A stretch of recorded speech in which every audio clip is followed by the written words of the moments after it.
លុយយួនកាន់តែមានតម្លៃខណៈដែលចិនអាចឈ្នះសង្គ្រាមពាណិជ្ជកម្មតាមរយៈរូបមន្តចំនួនថ្មីប្រេងដូរយកប្រាក់យួននិងមាស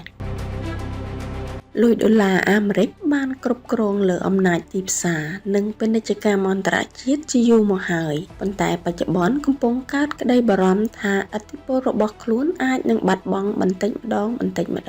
ដោយសារតែកំណើនសេដ្ឋកិច្ចដ៏ខ្លាំងក្លារបស់ប្រទេសចិនជាពិសេសរូបិយវត្ថុរបស់ចិនគឺលុយយួន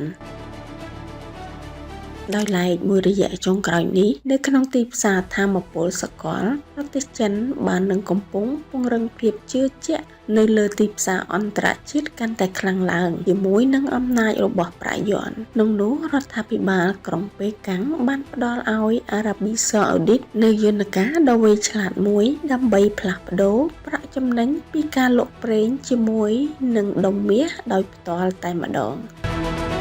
មធ្យោបាយថ្មីដ៏សាមញ្ញ Oil for Gold នេះត្រូវបានបង្កើតឡើងដើម្បីបង្កើតទំនុកចិត្តរយៈពេលវែងលើរូបិយប័ណ្ណចិន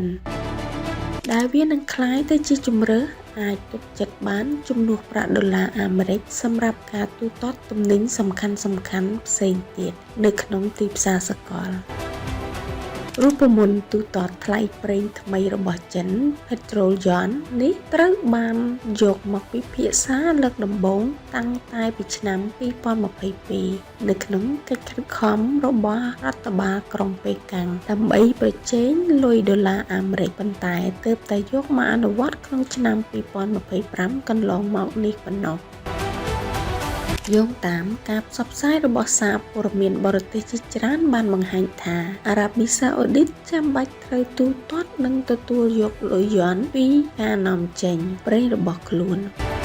អារ៉ាប៊ីសាអូឌីតក៏នឹងមានសិទ្ធិក្នុងការទូទាត់ភ្លាមៗដើម្បីយកលុយយួនទាំងនោះទៅទិញជាដុំមាសចេញពី Shanghai Gold Exchange International SGEI ដែលជាទីផ្សារជួញដូរមាសដ៏ធំរបស់រដ្ឋចិនការបដូរលុយយួនទៅជាដុំមាសតាមរយៈ SGEI មានសុវត្ថិភាពខ្ពស់អាចជៀសវាងពីការរឹតបន្តឹងនិងទណ្ឌកម្មនានាដោយអាមេរិកក៏ដូចជាលោកខាងលិចការប្រើប្រាស់រូបវ័ន្តថ្មីនេះនឹងធ្វើឲ្យការទូទាត់តាមរយៈព័ន្ធទូទាត់អន្តរធនាគារឆ្លងដែនរបស់ចិន CIPS Cross Border Interbank Payment System ដែលជាមធ្យោបាយហិរញ្ញវត្ថុអន្តរជាតិថ្មីអាចដើរតួជំនួសឲ្យប្រព័ន្ធហិរញ្ញវត្ថុដែលគ្រប់គ្រងដោយលោកខាងលិចដូចជា SWIFT នោះជាដើម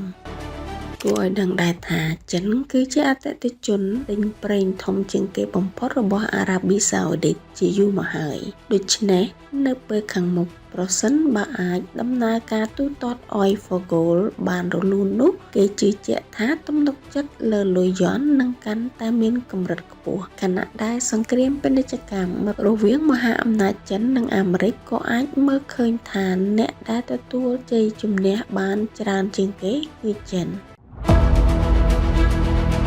នាំមកជូនលោកអ្នកដោយ Real Estate TV បណ្ដុំព័ត៌មានអចលនទ្រព្យក្នុងតំបន់និងលើពិភពលោកស្ថិតនៅក្នុងដៃលោកអ្នក